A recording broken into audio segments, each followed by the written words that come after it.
back with pick six. Well, you know what? I did pick out Ryan Fitzmagic. So how you feel about it?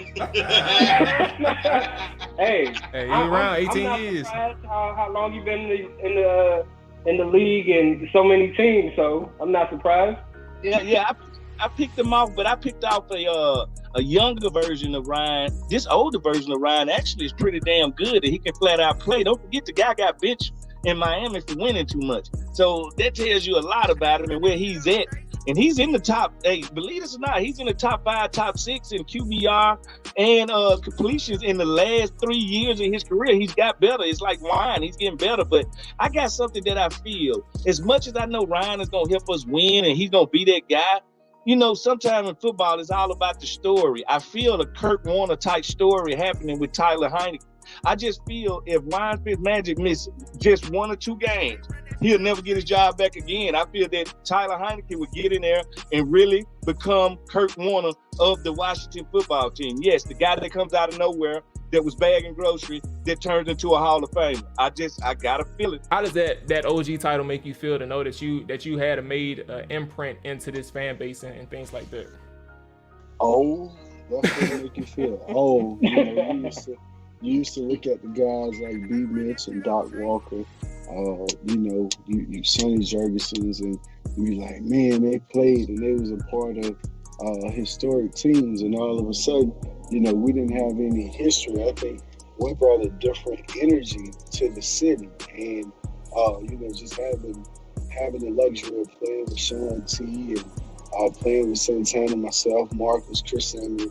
I think the guys, you know, Smoke, those guys that was in that community meant so much. You know, even the unsung heroes, the Mike Sellers, the Rock Cartwrights, the Kerry Campbells, you know, the list goes on. The people that was just embedded in the community and that meant well or did well. And then you have those guys that didn't do shit there that the community can't stand. So everybody came in, you know, the guys that during my term, you know, the LeVar Harringtons of the world that was everything community that participated, that was around, the change to Dan and everything that had to go along with it. I think it was 05 or something. I just remember we had the city on fire, you know. Yeah, for sure. And the Wizards was good. Sir. Just the sports period at that time. Yes, it was a memorable. It seemed like it was a longer. What a dub, man! What a dub. Let me go ahead and cut this. Let me cut this music off. Let me cut that background off. Remove it. Add these fellas back. Here we go. We here, man. We here. Oh, make sure I'm good on my other side. All right. 3 straight, man. 3 straight dubs. 3 straight dubs. Welcome to the stream, everybody. Welcome to the stream. For those who are just tuning in, we will have call-ins tonight and all that good stuff, man. So make sure that you all got some things that you want to get off your chest. If you got some things you want to get off your chest. So welcome back to another episode of the Trap or Die podcast, man. Washington is coming off of a wild 17-15 victory against the Seattle Seahawks. Washington improves at 5-6 on the season. Seattle falls at 3-8. I believe they are losers of 3 straight now. Washington, obviously, winners of 3 straight themselves. What's going on, Jarian? Before we get into the stat lines and all that information, all that good stuff, I got the full crew in here. AJ and Dre checking in. Dre, welcome. I told you before this thing started. I couldn't understand how many opportunities they was gonna give Seattle, but I'm glad they came away with the dub, man. How you feeling tonight? And what's your overall thoughts on the game that we just witnessed with the Washington football team? Yeah, I mean, they dominated time of possession like crazy. Seahawks couldn't move the ball in the second half. I thought the defense until that last drive, of course, I mean, they were dominant. against Seattle today. I mean, Russ was off too. That helped, but I mean, they just looked like they were playing with an extra gear. I mean, you seen Jamin Davis making plays. No defensive line, man, they were just bullying Seattle for most of the game. And then on offense, I mean, the offensive line was playing bully ball for most of the game. But I thought that our kicker, Joey Slye, getting hurt, that game plan in the second half, I think they just wanted to get the hell out of there. Like, once they got their lead, they were like, look, we're going to have to play this chew the clock game up because we don't want this coming down to a situation where it comes to a field goal, whatever. I mean, it was working. Honestly, like I told you, Jamal, before we got on, at the end of that game, I really thought Logan Thomas at least caught it. And at the least, I didn't think there was enough evidence to to overturn the play. Like, I mean, because I didn't see any angle that showed that he never had clear possession or that ball was, he helped the ground helped him catch it. I never saw that his wrist was under the ball the whole time. So I thought that they should have walked out of that game with an easier win, I guess multiple times. But again, getting hurt, that kind of affected everything that made the game really ugly. But hey, we came out with the W. That's 3 straight wins. And as of right now, we control our own destiny in the playoffs, and you can't ask for more than that. Look, absolutely. What's going on, Scans Fan 87? Welcome to the chat. Welcome to the stream. Welcome to the channel. First and foremost, man, appreciate you checking in on this Trap or Dive late night episode, man. So my storyline is simple for everybody who's tuning in. Obviously, we got to get those storylines for everybody, man. What is your storyline if you were tuning in? What is that storyline that'll take over Washington football Twitter, Washington football media, all that stuff over this upcoming week? And it's simple for me, Dre. It's very simple. Let's take back the NFC East crown.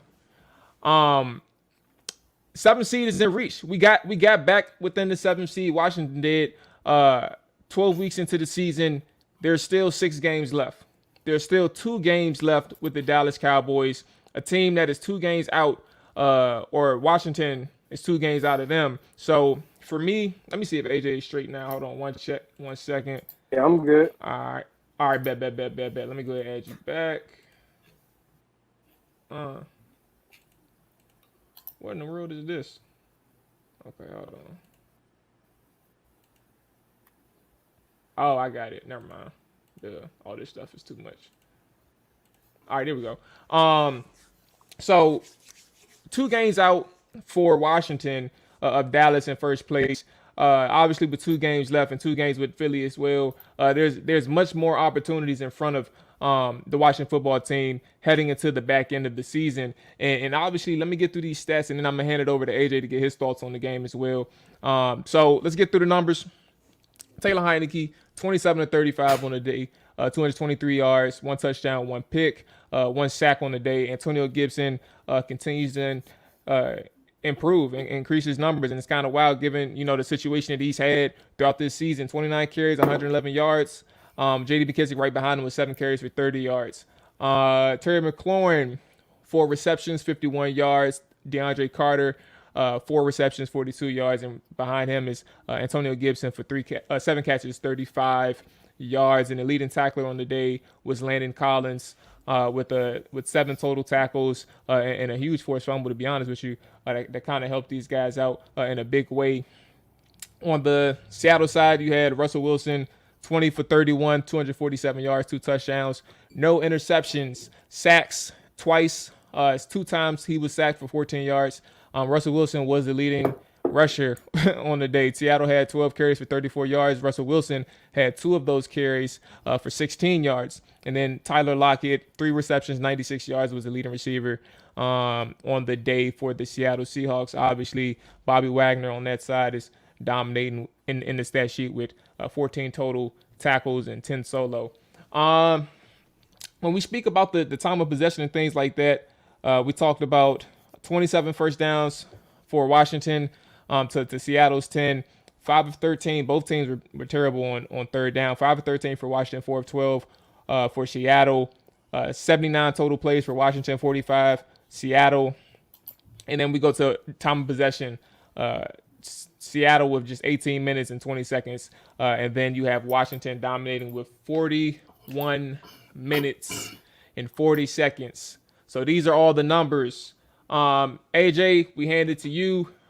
Things to get off your chest. What was your overall takeaways from this game and Washington's third straight win, because I know you love these wins that Washington is putting up. I mean, I really don't have much to say about the game. Honestly, it's just I don't know if this is a good thing or not. Like, winning these games this late in the season. I mean, if you do make this playoff run and you get in the playoffs, like, what the hell is it for? Like, it's just another thing to question. Like, what was this coaching staff doing in the beginning of the season, anyways? You know, because they, like I said last week's show, they definitely have came out differently since going on the bye. Yeah, I mean, overall, you know, you were able to create pressure without your two bookends. You committed to the run, and that paid off well for you. You're able to create turnovers and things of that nature. But at the end of the day, you know, almost cost yourself the game, you know, possibly by not going for that field goal. I don't know what analytics or what have you, but I mean, it's basic math, you know. They didn't have a kicker. If you're up, it don't matter, bro. Like, you're right there in front of the field goal post. Like, anybody can kick that shit. Dre, you could have kicked that bitch. Like, shit.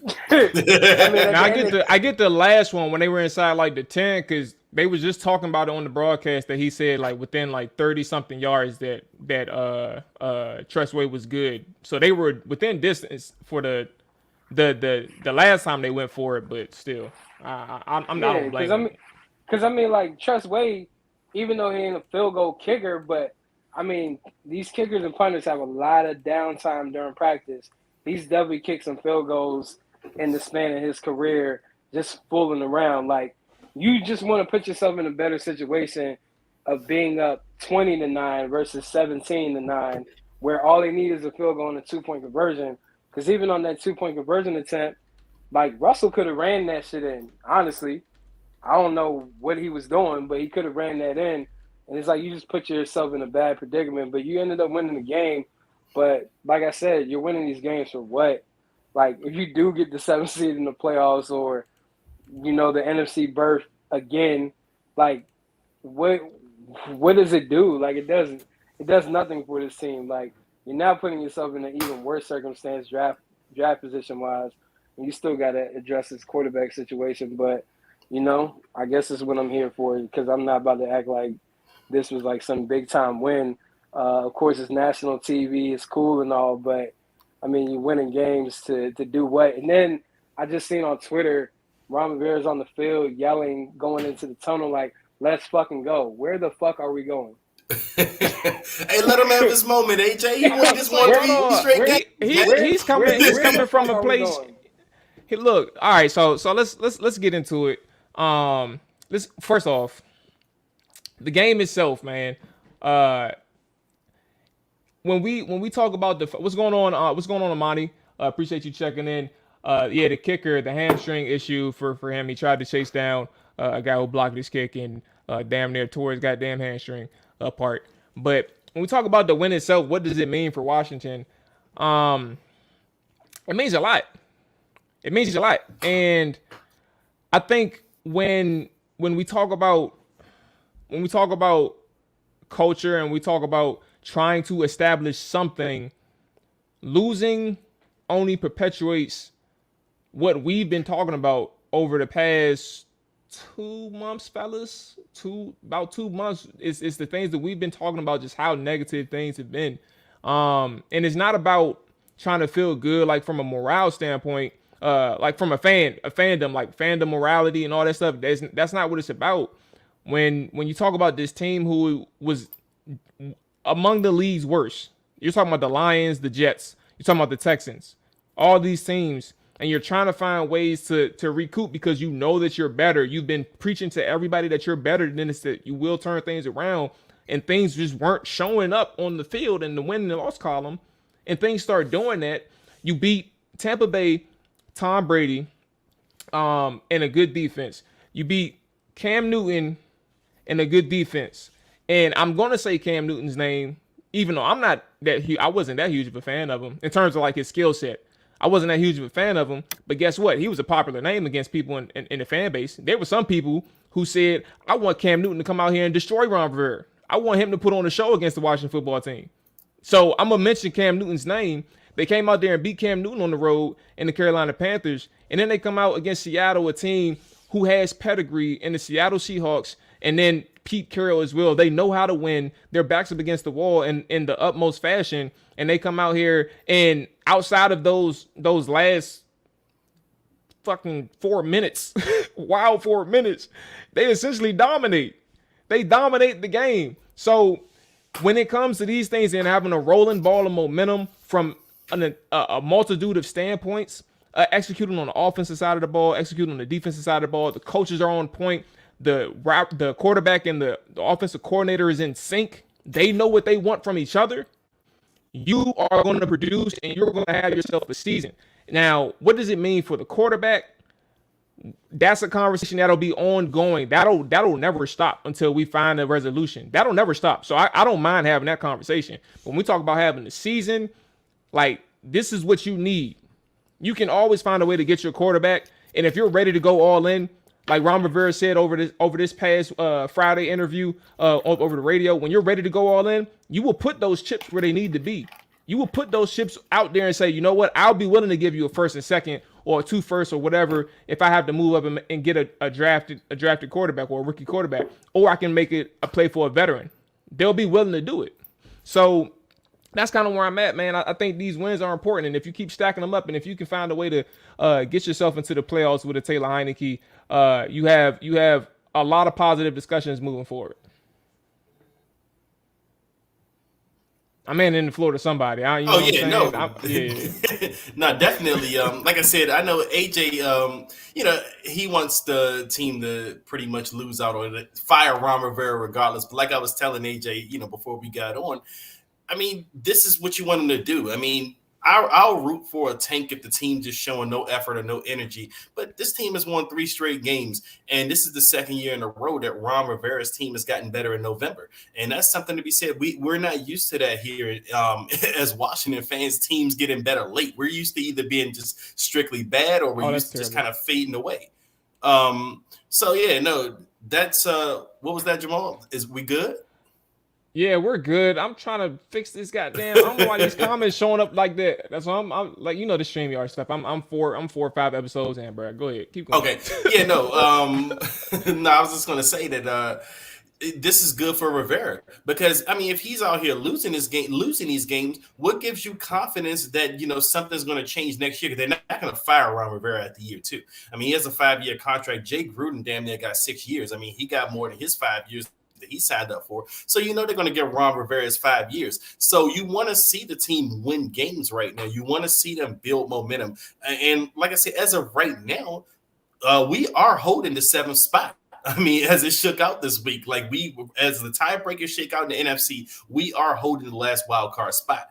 And we're 1 game out of the 6th place spot right now. So, I mean, the team is moving up. They're moving in the right direction. And you want this for Ron. If you want to see this team succeed, the best path going forward as of right now is Ron Rivera succeeding. And as long as they're winning, this looks good for Ron Rivera. But if they're losing, no fan is going to have confidence in Ron Rivera. When they were losing, when they were 2-6, everyone was pretty much turning on Ron Rivera because people were getting frustrated and they're tired. They're like, we want to see something.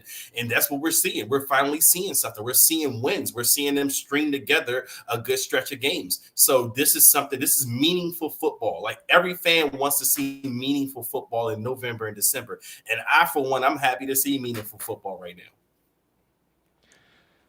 So, AJ, first off, Shopmaster, appreciate the raid, appreciate the follow. Let me go ahead and hit that back. Appreciate everybody who's tuning in. We are just recapping the Washington football team's win, Monday Night Football, win against the Seattle Seahawks, man. I appreciate the love, big dog. Hope all is well with you. When we talk about Ron Rivera and just his staff in general, just being able to turn things around,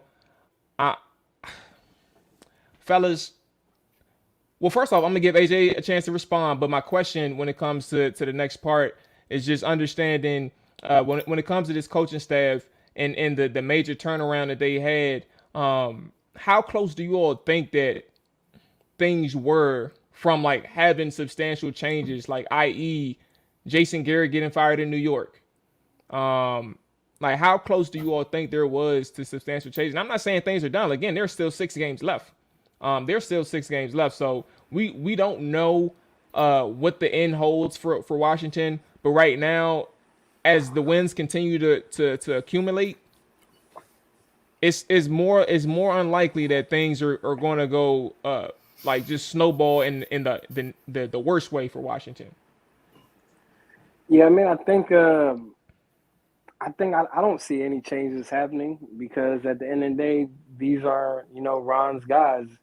And, now that you're winning, you're improving, there's not much that's going to change. But as I said a couple minutes ago as well, like, you can definitely see the difference in how the coaching staff is maneuvering with the players that they have to their disposal since the bye week. It's actually maddening because it's like, just think if they really adjusted after week 1 after playing the Chargers, they probably could have been in the lead of the NFC East overall, but now they're playing catch up. So that's where, for me, it's just like, damn, why did it take so long to adjust to what your players do best? Why did it take so long to put Landon Collins in like a big nickel role?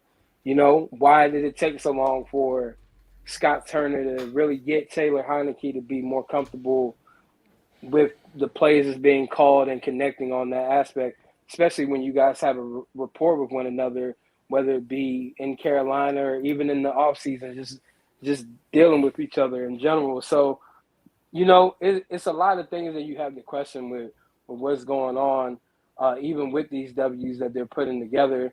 But, the next month is going to be very intriguing because aside from the Raiders game, the rest of those games are NFC East games with the Giants, Eagles, and Cowboys. Absolutely. So Shopmaster mentioned that a couple things. First off, you are a Washington fan, man. Respect to you, big dog. I would love to know how you felt prior to the bye week and where you are right now with the Washington football team. But when we talk about you brought a good point, AJ. Just understanding what the schedule looks like. I think the biggest thing for Washington is always going to be its next opponent. Obviously, you win against the Seahawks, but the Raiders is up next, who are coming off a big win against the Dallas Cowboys. But then you go into 5 straight divisional games. When I think I'm sitting here thinking like I don't know in these 3 games, right? I don't know where like the glaring issues are. Like in these 3 games, I'm not sitting here saying that because we all know what the defense from a collective standpoint has struggled throughout the entire season, like from an overall standpoint. But when you try to analyze how they've been playing post bye week, I don't know like when you go into the Raiders game, what Oakland does better than Washington. And that's not an emotional standpoint. Dre, you've known me for a little minute, especially when it comes to this gambling thing. I told you what I did before we got on this stream. Like, I'm being honest. I just don't know where the Raiders does things better. Obviously, when we go to the Cowboys, that's a whole different beast. But when we talk about the very next game in front of you,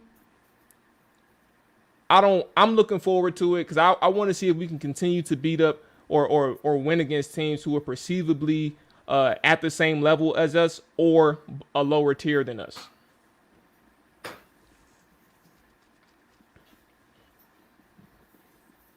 All right. I mean, look, we don't have to talk about. We don't have to. No, my speaker went.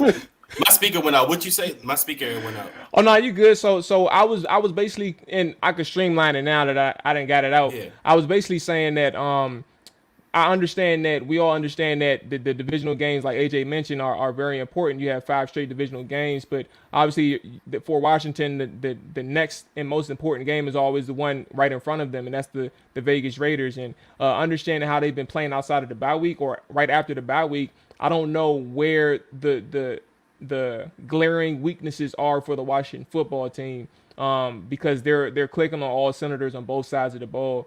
So I was going to hand that to you all. Like, am I missing something? And that's just something Like, I'm not speaking on an emotional standpoint. I'm speaking on a rational standpoint. Is like these guys, when you're talking about teams who are at or below your level in terms of talent and competition, I would love to see if they can continue to capitalize against these type of opponents, and that's kind of where we are with the Las Vegas Raiders. No, and you're right about the no glaring weaknesses because I mean, in the last 3 weeks, we pretty much played with the lead for most of the games. In all 3 weeks, Tampa Bay, Carolina, and tonight against the Seahawks, all 3 games we pretty much played with the lead, and that's because both sides have been kind of clicking. And I think the defense has been gradually getting better. We've been talking about this. Like at first, it was like a thing where the bar was in hell for the defense. And then it was like, okay, you played a pretty decent game. Now it's like, okay, they're getting better and better every week. And it's kind of, ridiculous that they are playing better without Chase and Montez. And Montez is still coming back. I think he'll be back in the next 2 to 3 weeks or so.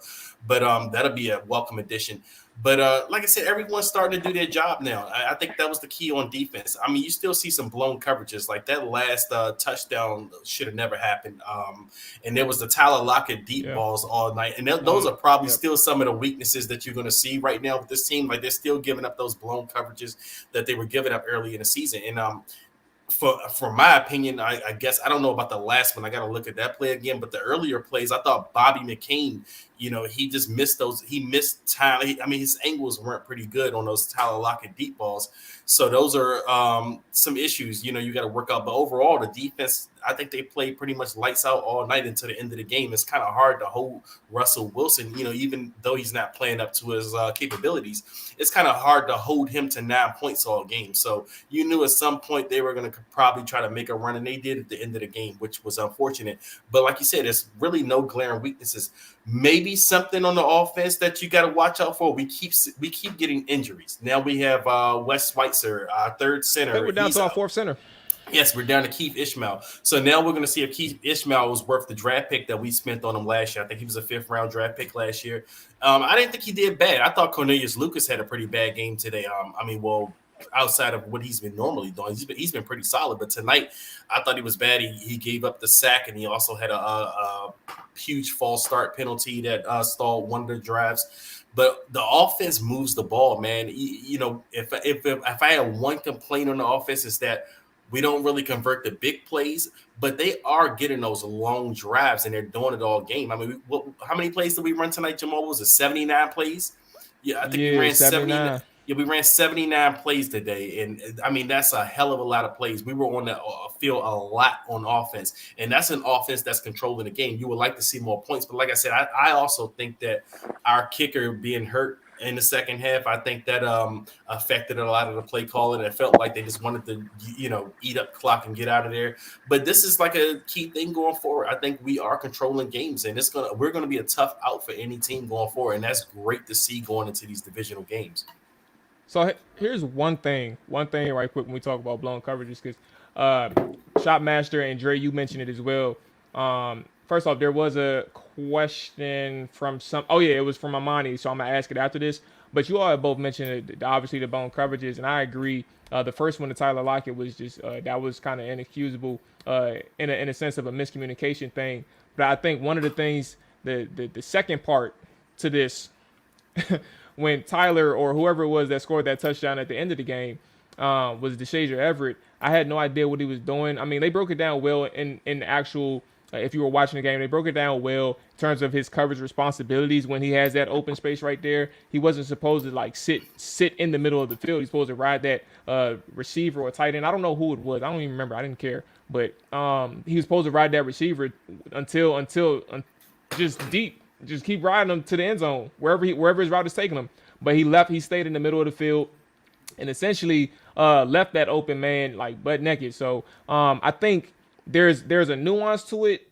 And I'm not going to sit here and argue about a broken coverage thing, but I would just like to say that there are some instances in which we can tell if there's like a simple I fucked up versus a simple miscommunication part.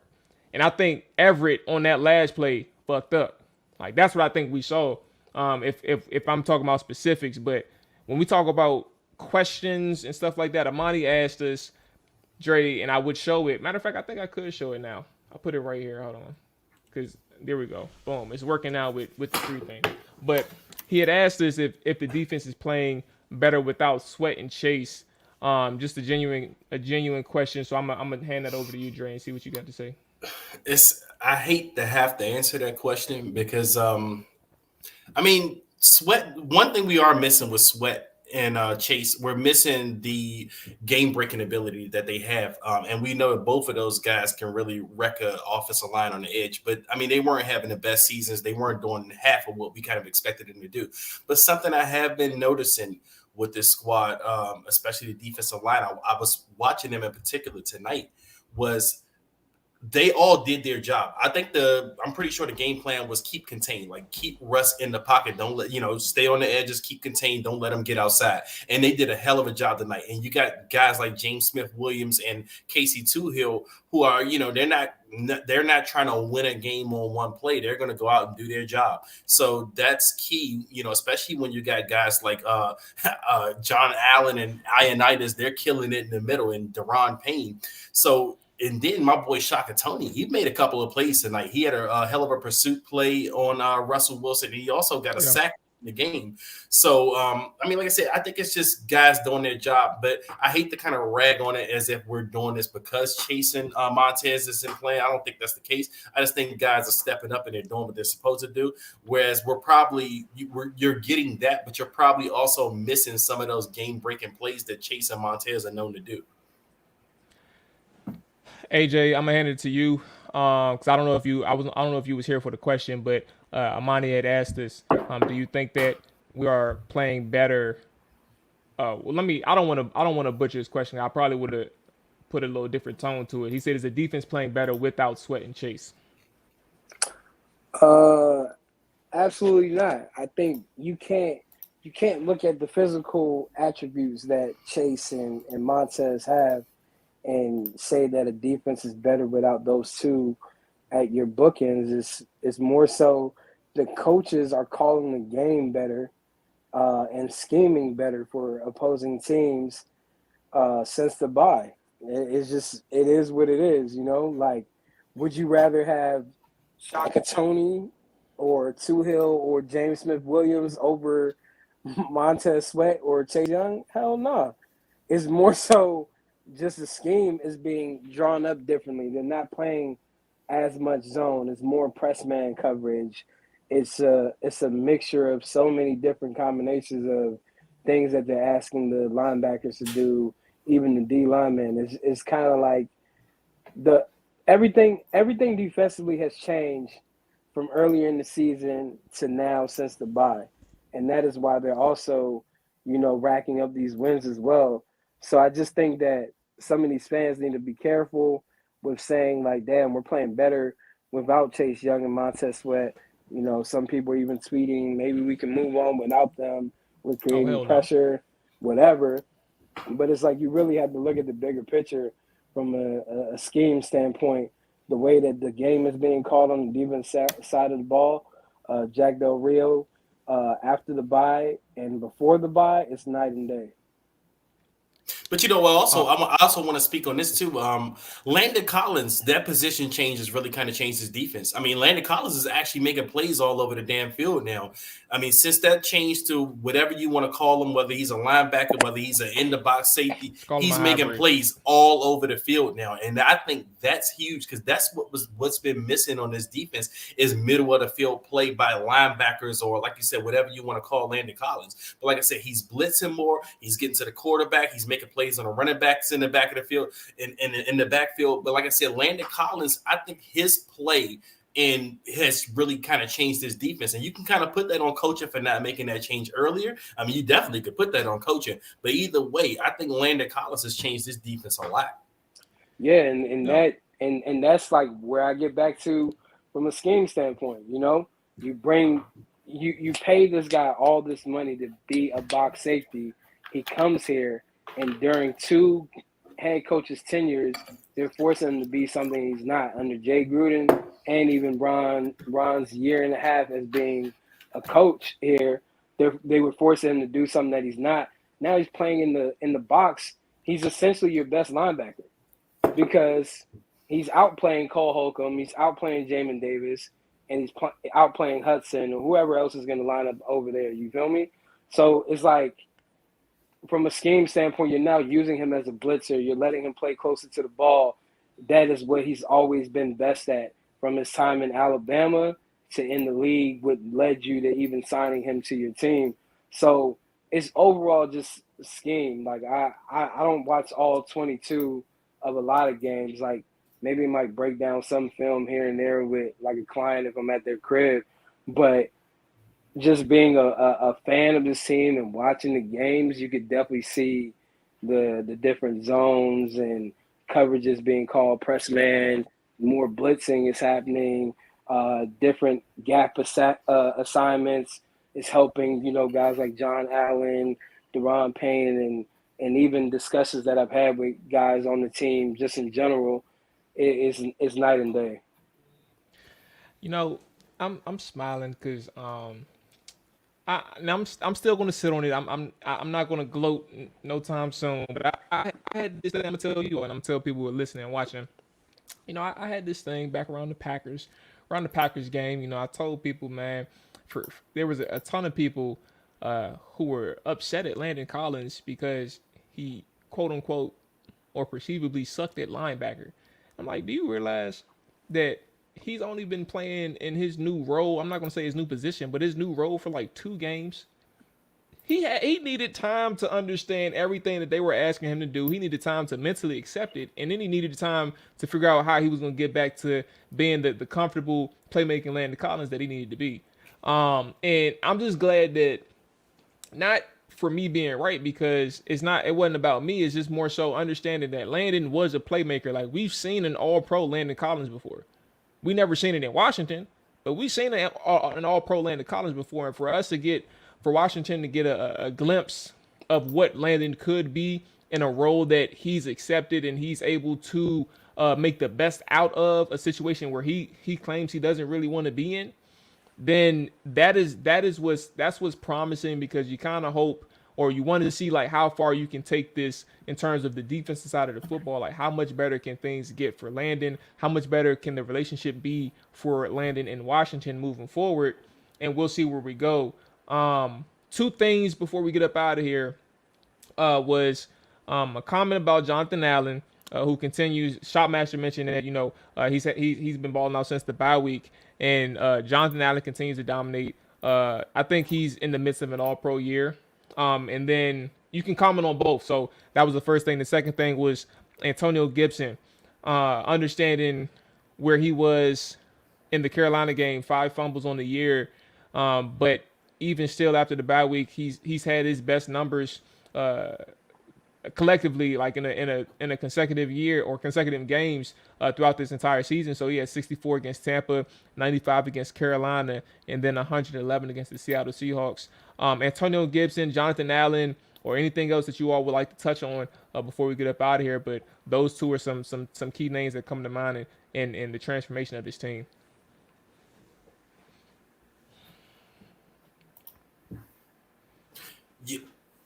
You were talking about John Allen, right? Yeah, Jonathan Allen and Antonio Gibson were the 2 names that I specifically mentioned, but the floor is open for anybody that comes to mind. No, and I was actually going to mention Antonio Gibson as well. Antonio Gibson, if he's not fumbling the ball, man, he's running angry, which he's finally doing it. I thought earlier in the game tonight he was running a little soft because he was getting tackled on plays. I thought he could have got more yards. But then as the game went on, he started wearing that defense out. And I thought Seattle didn't want to tackle him as the game went on. It was one play where that little Seahawks DB tried to, I guess he thought he was going to big hit Gibson on the sideline, and Gibson gave him the hit, and this little shit DB gets up talking shit. I'm like, dude, you took the worst of that hit, and Gibson, but that's the type of physical running that I want to see Gibson doing. And he started doing that late in the game. Like I said, Seahawks didn't want to tackle him late in the game. And I thought Brandon Scherf really, that was another missed opportunity. Brandon Scherf's holding call on that outside run for Gibson, where he ran about 36 yards down the field. Why are you holding Jamal Adams right there? I mean, you're a big right guard. You have no reason to be holding Jamal Adams. Just bowl his ass over, But either way, Gibson is one guy. Like I said, if he's not fumbling the ball, I think he's starting to finally get it. I think he's also being patient as well on a lot of his runs. As you can see, you know, in the instant replays, he's waiting for the holes to line up and everything. He's finally starting to get it, and it takes time. Like I said, he was a wide receiver in college, as you know, they always got to tell you every broadcast, but he's finally starting to get it at running back, I believe. And John Allen, I mean, that's a guy. He's been a beast all season. It's what more can you say about John Allen? He's been the best defensive player that we've had all year. In my opinion, he's been our best defensive player the last 2 years. I mean, if we want to keep it real. So, I mean, it's not even really been close. That's a guy that's killing it on the inside, and he allows those guys on the outside to move and do what they want to do. And that's one reason why I don't want to rag on Chase and Montez, as I said earlier, is because I just think that they were trying to do too much early in the season, and it was a number of things. It wasn't just them. It was a whole bunch of issues on the defense. As AJ said, it was the scheme. It was, you know, guys not doing what they were supposed to do. It was execution. It wasn't just Chase and Montez, but I believe that they were going to get better as the season goes on, and that's something I would like to see in year 3 for Chase and year 4 for Montez next year. I mean, even Montez has a chance to, you know, come back this year, but I want to see those guys, especially when Montez comes back this year. I want to see them capitalize on what that interior line is doing. We've seen what Shaka Toney could do. Shaka Toney can bend the edge, and he was getting pressure. So imagine what Montez and Chase can do once they start, you know, getting it, and everybody else is doing their job. So I'm looking forward to those guys. Like I said, John Allen is a beast. That's a name that stands out. And like you said, Antonio Gibson, I mean, he ran hard. We get on his ass about his fumbles, but he did his thing tonight, man. AJ, Shopmaster is right, though. I just seen this comment about staying in bounds. Gibson 2 weeks in a row. 2 weeks in a row, he's went out of bounds on key plays that could have ate up some clock in those games, man. And this time it almost bit us in the ass because Seattle got a touchdown. Yeah, man. I think you definitely pinpoint to Jonathan Allen and Antonio Gibson, but let's also give credit to just that D-line rotation. You know, they're getting guys off the field and letting guys come in fresh and get some plays in, whether it be Matt Ioannidis, Sim Settle, Tuil, Smith Jones, Shaka Toney, and so on. You know, that rotation is also important for these guys during the season as well, no matter how much we want to, you know, start this campaign for Jonathan Allen to be an all-pro, but a lot of that also happens from these guys getting a break and getting a chance to, you know, take some reps off. You know, with Antonio Gibson, we all know that he has talent to be a special running back. It's just he has to hold on to the ball. I would love to see Scott Turner use him in so many different ways. Almost kind of, you know, look at how Atlanta uses Cordell Patterson or San Francisco uses Deebo Samuel, because you literally can line that man up outside or in the slot and have him come from over there in motion and play running back, or you could have him run routes. You know, I still haven't seen that. The only thing I don't get with Antonio, like the only time they really did that, AJ, was against Tampa Bay. They had Antonio lined up at the receiver position. Yeah, you just don't see it enough. And even tonight, I seen two-back formation that had McKissick and Gibson back there. But, you know, you just don't see the creativeness of the offense in that aspect. And you would think that they would try to replicate, like, what's going on in the league with those two guys in particular that I just mentioned. But, I mean, overall, man, you also got to give credit to the Washington secondary for not allowing DK Metcalf to be a factor in this game. He didn't have his first catch until 20 seconds left in the game. Yeah, one catch for 13 yards. That's huge, you know, because I tweeted even earlier, you know, making sure that they play disciplined ball with the two deep safeties, and they did a good job of that until they gave up that touchdown to Russell, and I don't remember what receiver caught that, but yeah, I mean, overall the secondary definitely held their own. DK Metcalf, I really thought he was going to be a major factor in this game. That did not take place. They made Russell uncomfortable for a good portion of the game, getting that pressure up front. So it not just only, you know, goes to Jonathan Allen on the defensive side of the ball, but also those other boys out there putting in work and and playing discipline and maintaining that contain. But yeah, and I guess I could give Taylor Heineke. I mean, yeah, Taylor Heineke. But Hold on. All right, floor is yours. The only credit I'm gonna give him is not turning the ball over. That's it. I mean, you still see him putting. Well, he did turn the ball over, because he put his man. Yeah, he did have an interception, so I take that back. But it's like, he didn't create a lot of turnovers as we're accustomed to. But that one throw I want to say it was to Logan Thomas that popped up in the air. Jamal Adams got it. Man, you got to stop putting your wide receivers out there to die, man. Like, you're literally, every week we watch this dude put the ball in the worst places for McKissick, other wide receivers, and things of that nature. Like, who the fuck wants to catch a ball over the middle with a crowd of people around them? Like, you don't really see that much in the league if you think about it. And in the games that you watch, you don't really see many quarterbacks put their guys in those positions. But every week, that man is putting his guys in positions to get rocked, hit stick. Hey, so one thing, because I'm glad you told the quarterback thing. This the last thing. What the hell was going on with Russell Wilson tonight?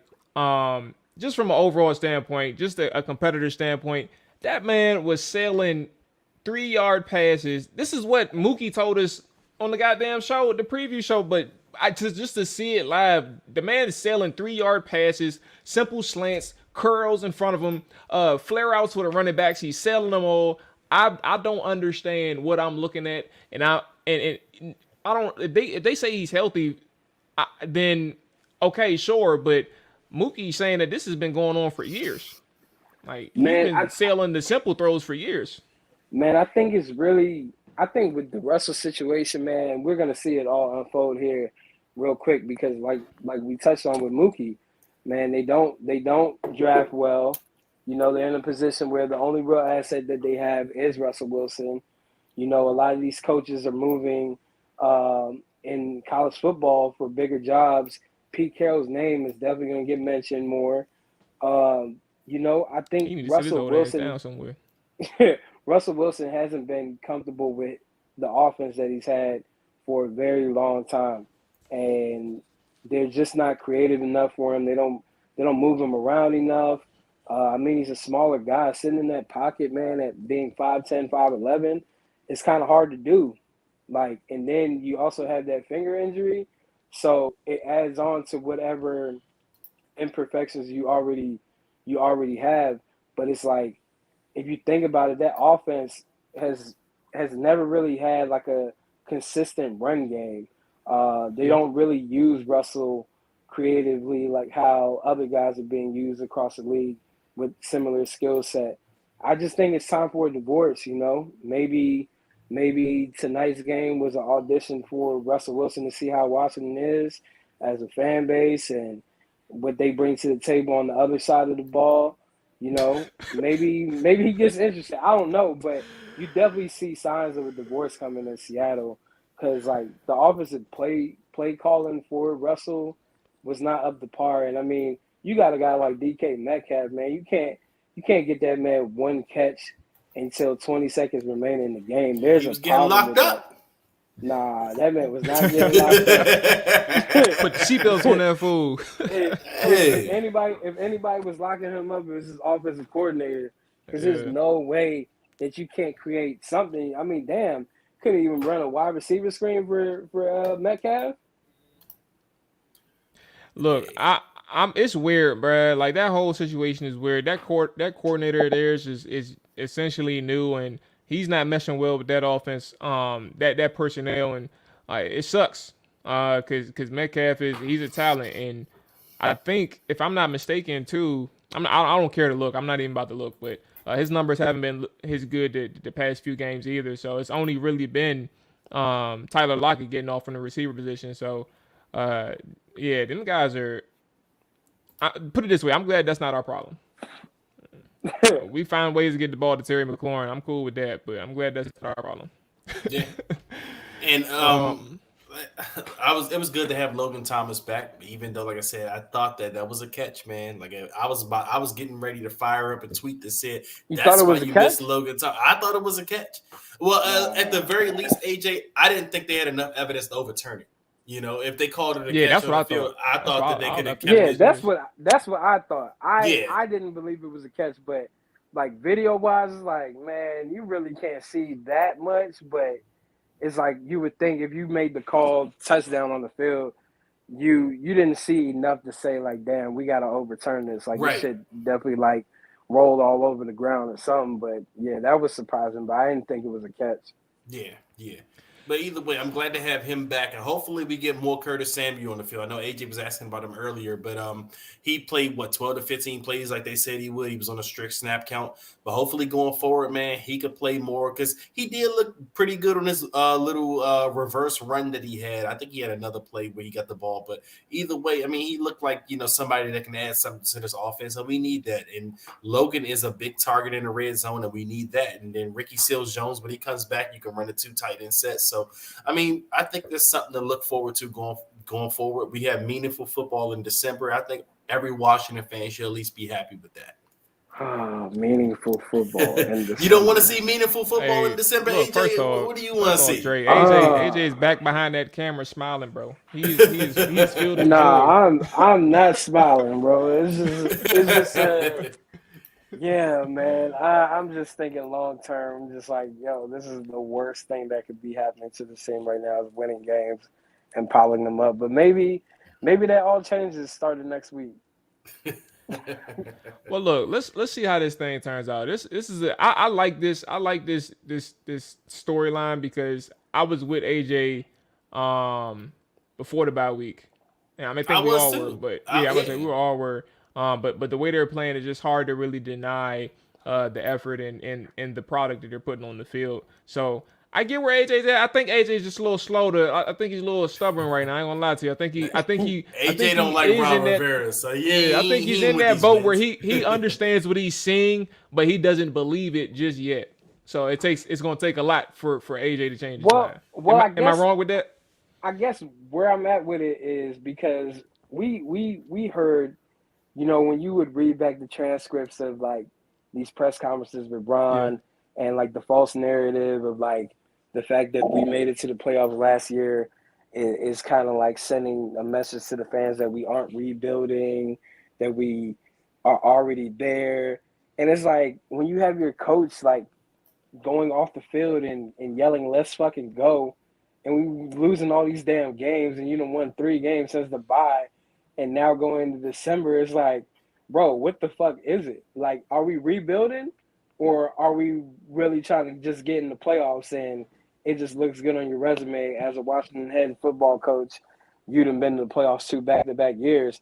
Because it's like you go to the playoffs, are we really expecting this team to compete? Like, hey, my I'm man not saying you should go into games. We get that home game, you never know. But I'm saying you're not saying like, I'm not saying you should go into games and lose, but it's gonna create that false narrative once again for his fan base. And, I get your angle. I respect that. It's just gonna be very weird because next year if they don't address this quarterback situation, folks are just gonna be thinking like this team is supposed to be on the up and up when really they're a bottom tier team. It's just that they keep making these runs in the last 2 years, I guess. Well, here's something I guess you could say. I want to ask about this because this is something I thought about earlier. Now, last year, I guess we can all agree that last year's playoff run was kind of fluke because we had a really bad division and we just, kind of backed into the playoffs like that. But this year, if they make the playoffs, I don't think it's going to be fluke because Dallas has been good this year. Dak is not hurt. And, I mean, maybe they don't win a division, but if they make the playoffs, maybe they make the wild card. So that's not really fluke, in my opinion, to make the playoffs that way. I mean, I know some people may still, look at it differently. But also, for me, someone who's been kind of paying attention to the quarterbacks in the college class this year, and I've also been hearing the noise that this is a weak quarterback class, a lot of people think that if you were to draft a quarterback in the top 10 this year, you're overdrafting that quarterback, but you're drafting him because you need a quarterback. So maybe 2 quarterbacks go in the top 10 this year, but I don't think you're going to see the influx of quarterbacks going high this year. But I still think there's 4 to 5 attractive quarterback prospects that you can get littered throughout the first round and maybe even the second round.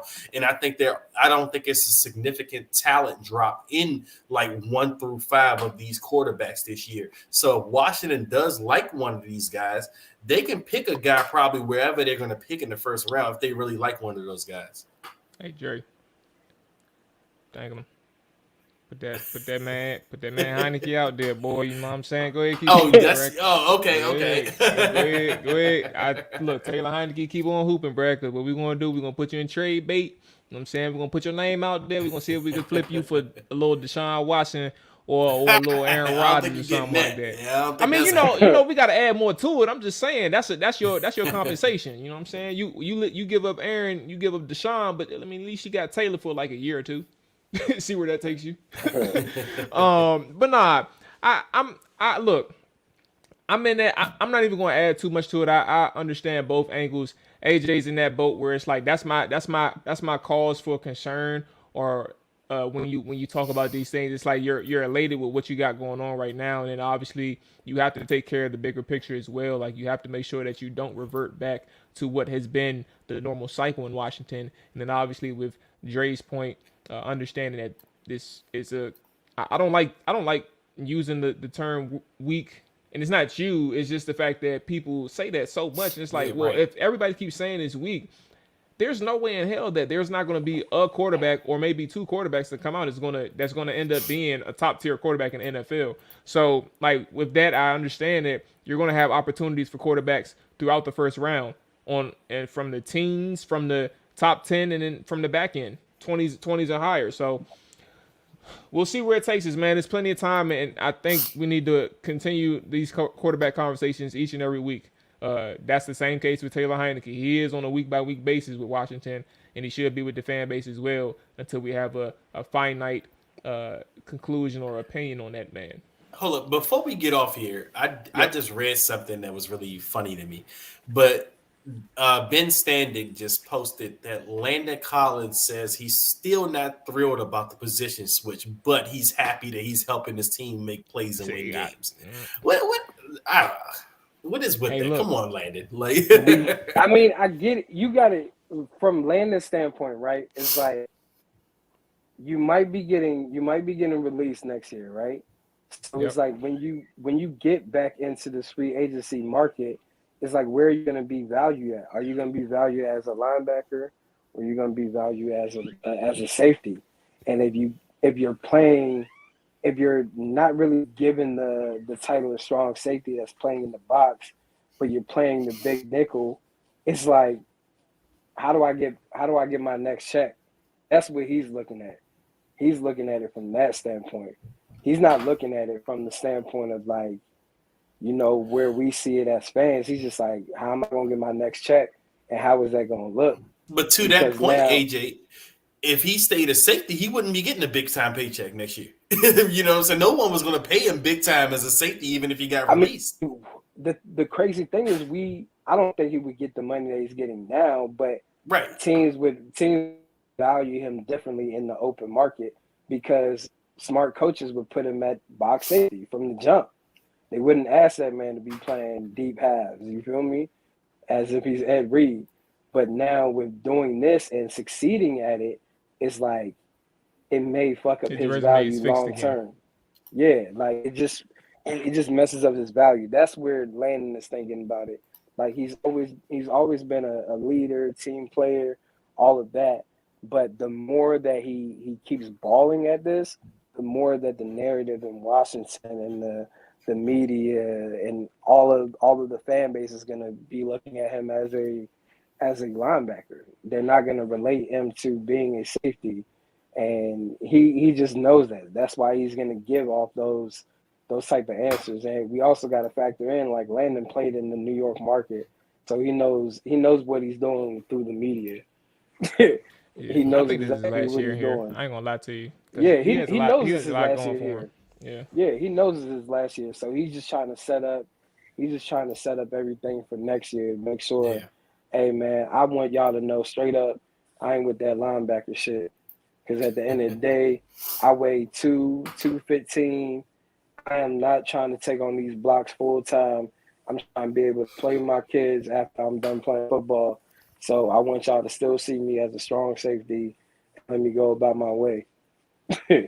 That's how he's viewing it.